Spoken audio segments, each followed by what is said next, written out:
Hello दोस्तों, कैसे हो आप सब। I hope you all are doing fantastic and आप सबकी पढ़ाई एकदम अच्छे से चल रही है। आई होप आप सभी के पेपर्स भी अच्छे जा रहे हैं और आपका आज का जो आईडीटी का पेपर था वो भी एकदम अच्छा गया होगा। Now just one last paper of CA final is remaining which is paper number 6 IBS, that is Integrated Business Solutions, and in this video we are going to discuss complete strategy on how to prepare for this subject in 1.5 days। यहां पर हम 5 चीजें discuss करने वाले हैं।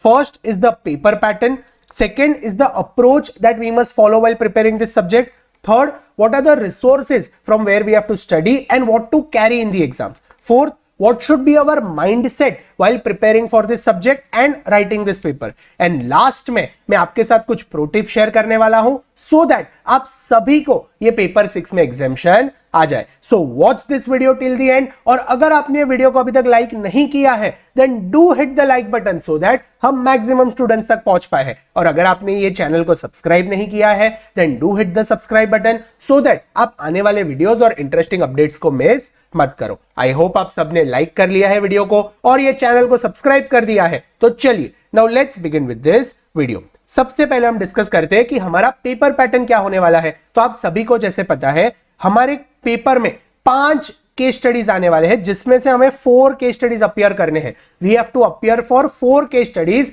From given 5 case studies, और ये 5 case studies कितने मार्क्स के रहेंगे? So they will be off 25 marks each and every case study will be of 25 marks. Now what is the split of 25 marks? So 10 marks will be for MCQs and 15 marks will be for descriptive। 10 marks के MCQs रहेंगे और 15 marks के descriptive questions रहेंगे। Next हमारे जो case studies रहेंगे that will be a mix of 7 subjects, यानी 2 3 4 subject को कंबाइन करके वो लोग ने यहां पर केस स्टडीज बनाए होंगे। एंड हमारा जो पेपर है वो कितने टाइम का है? It is of 4 hours and not of 3 hours. तो आई होप ये बेसिक चीजें थी रिलेटेड टू द पेपर जो आपको पहले से पता है, बट हमने यहां पर डिस्कस कर लिया। सो ये रहा हमारा पेपर पैटर्न।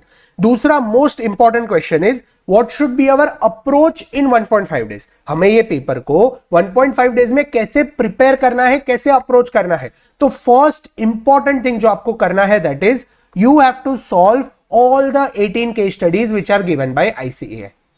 सबसे पहला काम क्या करना है? ICAI ने जो 18 केस स्टडीज दी है IBS के, वो हमें सारे अच्छे से सॉल्व करने हैं।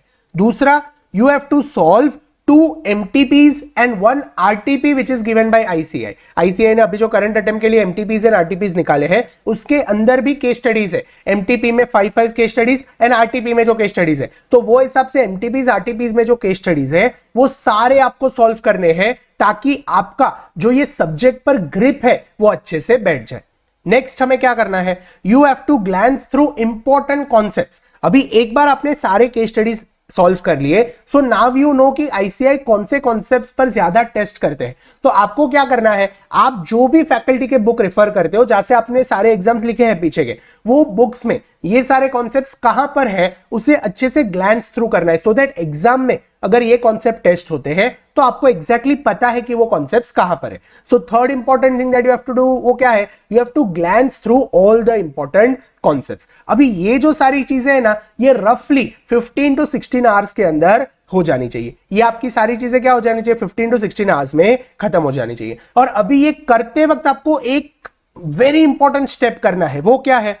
You have to prepare index while solving the case studies. ये इंडेक्स बनाना भूलना नहीं है। सर इंडेक्स का मतलब क्या, हमें समझाओ। तो इंडेक्स का मतलब ये है कि आप समझो एक केस स्टडी सॉल्व कर रहे हो MTP का। अभी वो केस स्टडीज के अंदर वो लोग ने लॉ का, अपॉइंटमेंट ऑफ डायरेक्टर्स का कॉन्सेप्ट टेस्ट किया है, कॉस्टिंग यानी SCPM का वो लोग ने सप्लाई चेन मैनेजमेंट का कॉन्सेप्ट टेस्ट किया है, GST के अंदर वो लोग ने वैल्यू ऑफ सप्लाई का कॉन्सेप्ट टेस्ट किया है। तो आपको आपके इंडेक्स में केस स्टडी नंबर 14 लॉ ये कॉन्सेप्ट, SCPM का ये कॉन्सेप्ट, DT का ये कॉन्सेप्ट, ऐसा एक इंडेक्स आपके पास होना चाहिए कि कौन से केस स्टडीज में कौन से कॉन्सेप्ट्स वो लोग ने टेस्ट किए हैं या फिर कौन से सेक्शंस टेस्ट किए हैं। सर ये बनाने की क्या जरूरत है? इसकी जरूरत ये है कि ये वाले अटेम्प्ट में there is a high chance कि 1-2 case studies, at least 2 case studies, ये जो कॉन्सेप्ट्स वो लोग ने 18 केस स्टडीज और MTP RTP में दिए हैं ना, उसी में से टेस्ट हो गए। थोड़ा बहुत यहां वहां कर देंगे क्वेश्चंस को, लेकिन वो कॉन्सेप्ट्स वहीं पर ऐसे ही एज इट इज टेस्ट होने वाले।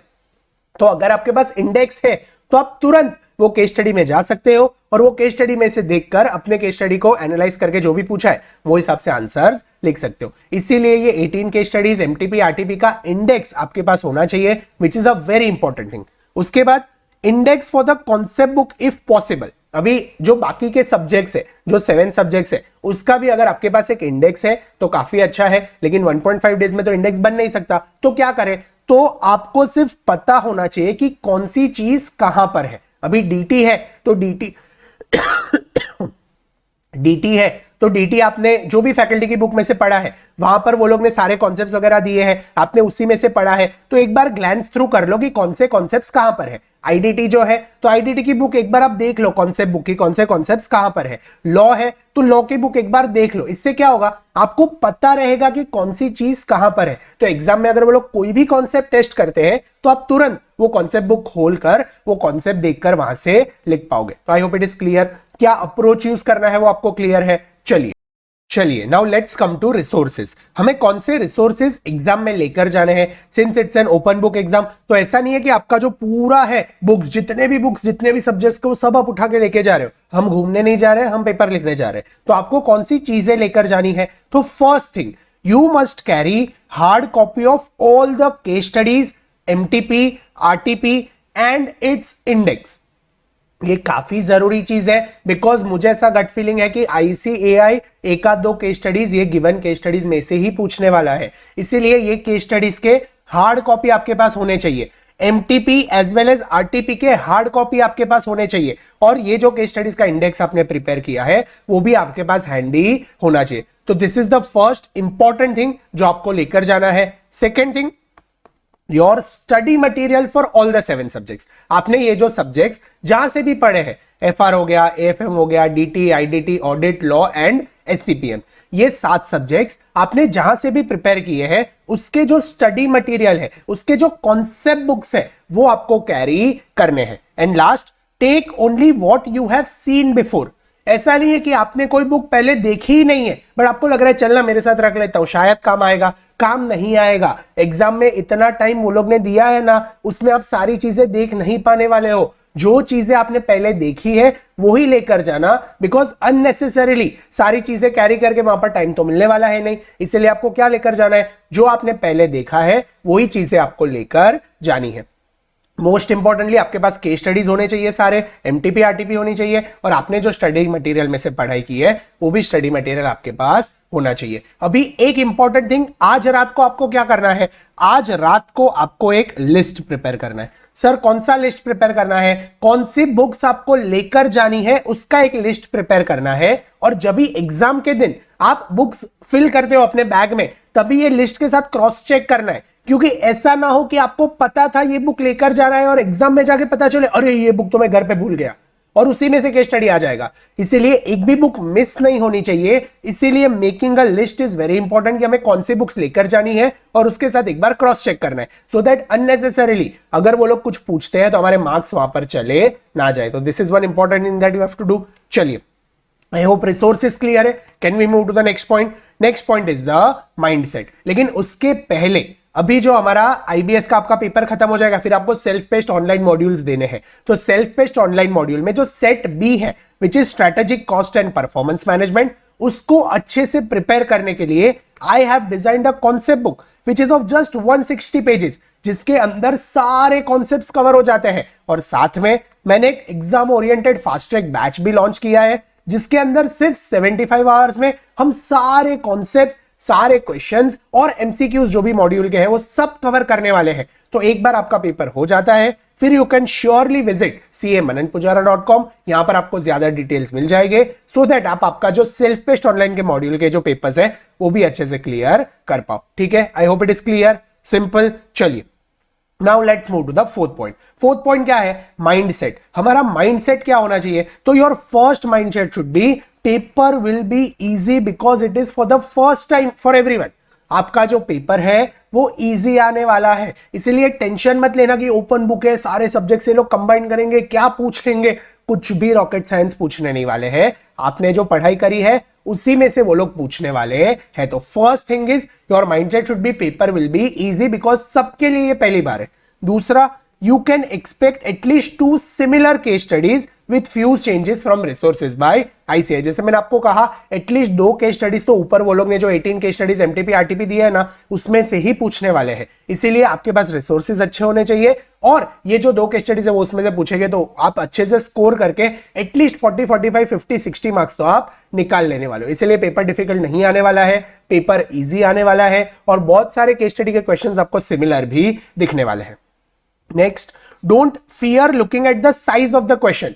अभी केस स्टडी है तो ऑब्वियसली 3-4 पेज तक तो आपके क्वेश्चंस जाएंगे, तो आपका जो क्वेश्चन पेपर आएगा वो काफी बड़ी बुकलेट आएगी, तो आपको देख के डर नहीं जाना कि अरे इतने बड़े क्वेश्चंस है, इसे मैं पढ़ूं कभी लिखूं कभी। आप एक बार क्वेश्चंस पढ़ोगे ना तो पेपर को अच्छे से वो लोग ने बाइफरकेट किया है। डीटी का क्वेश्चन रहेगा तो डीटी केस स्टडी में एक पार्ट में सारा इंफॉर्मेशन उसी का रहेगा, कॉस्टिंग का कोई रहेगा तो एक क्वेश्चन में मतलब सारा पोर्शन उसी का रहेगा। तो क्वेश्चन बड़ा दिख रहा है लेकिन आपका क्वेश्चन डिफिकल्ट नहीं रहेगा, इसीलिए डरना नहीं है क्वेश्चन के साइज को देखकर। Next, it will be same for everyone. अगर पेपर डिफिकल्ट आता है तो सबके लिए डिफिकल्ट है, अगर पेपर इजी आता है तो सबके लिए डिफिकल्ट है, तो टेंशन क्यों लेना है? जो होने वाला है सबके लिए सेम ही होने वाला है ना, तो हमें टेंशन क्यों लेना है, हमें डरना क्यों है? और अगर यहां तक हम आ गए हैं, हमने 5 पेपर्स अपियर कर लिए हैं तो एक लास्ट पेपर बचा है and you are a champion, you are a fighter, इसीलिए हमें बिल्कुल भी डरना नहीं है, एकदम पॉजिटिव माइंडसेट के साथ एग्जाम लिखने जाना है।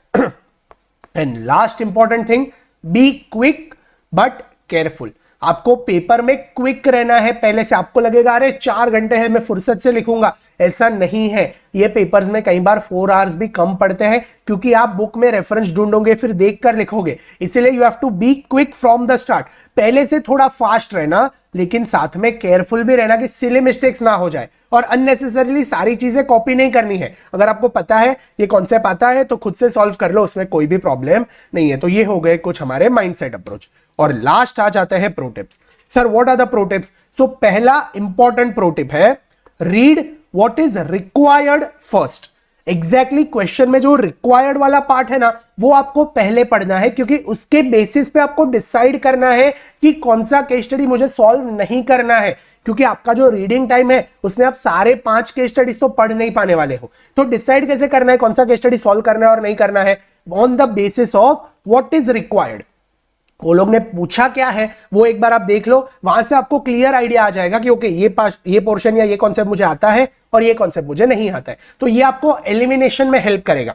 एंड सेकेंड पॉइंट, कोई भी केस स्टडी आप सॉल्व करते हो तो पहले रिक्वायर्ड वाला पार्ट पढ़ लो। समझो वहां रिक्वायर्ड में दिया है कि you have to write McKinsey 7S, तो अभी एक बार आपको क्या पूछा है वो पता है, फिर आप जब केस स्टडी पढ़ते हो तो आपको तुरंत वो चीजें हाईलाइट होगी। डीटी का कोई क्वेश्चन है तो तुरंत क्वेश्चन में दिखेगा अच्छा ये डीटी वाला पार्ट है, ये आईडीटी वाला पार्ट है, ये तो अननेसेसरीली है। कई बार कोई क्वेश्चन में ना 1 आध 2 3 बड़े बड़े पैराग्राफ्स अननेसेसरीली दिए होते हैं जिसका कोई काम ही नहीं होता है। तो अगर आपने पढ़ लिया है ना व्हाट इज रिक्वायर्ड तो आपको क्लियरली पता चलेगा कि क्या काम का है और क्या काम का नहीं है। Hence this is the first important thing. दूसरा, don't decide on this size of the question. अगर क्वेश्चन का साइज 6-7 पेजेस का है तो उसके बेसिस पे डिसाइड मत करना कि अरे ये क्वेश्चन मुझे सॉल्व नहीं करना है। कई बार क्वेश्चन बड़ा होता है लेकिन इजी होता है, इसीलिए क्वेश्चन के साइज के बेसिस पे आपको डिसाइड नहीं करना है कि क्या सॉल्व करना है और क्या नहीं करना है। Third, for law and SCPM read all the concepts covered in the above case studies.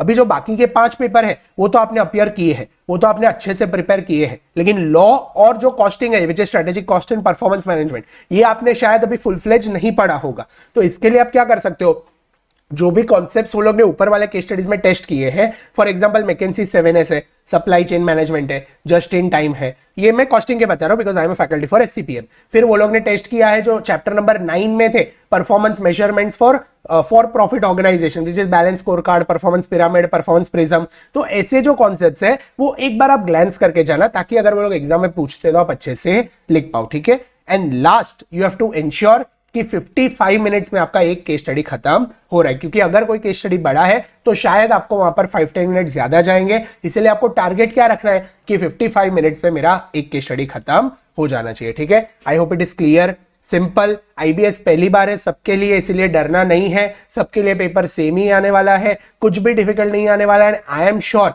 आप आपका 110% दोगे तो आप जरूर पेपर में रॉक करके आने वाले और आप सबको ये पेपर में एग्जामिशन आने वाला है, ठीक है। तो कमेंट करके जाना that I want to score exemption in IBS और ये अप्रोच यूज करके अच्छे से पढ़ाई करना, देन आई एम श्योर कि आप सभी को ये पेपर में एग्जामिशन आ जाएगा, ठीक है। मिलते हैं अगले वीडियो में। यहां तक मुझे सुनने के लिए थैंक यू सो मच। ये वीडियो को लाइक करना, दोस्तों के साथ शेयर करना, कमेंट करके जाना कि I want to score an exemption, और ये चैनल को अगर आपने सब्सक्राइब नहीं किया तो सब्सक्राइब करना।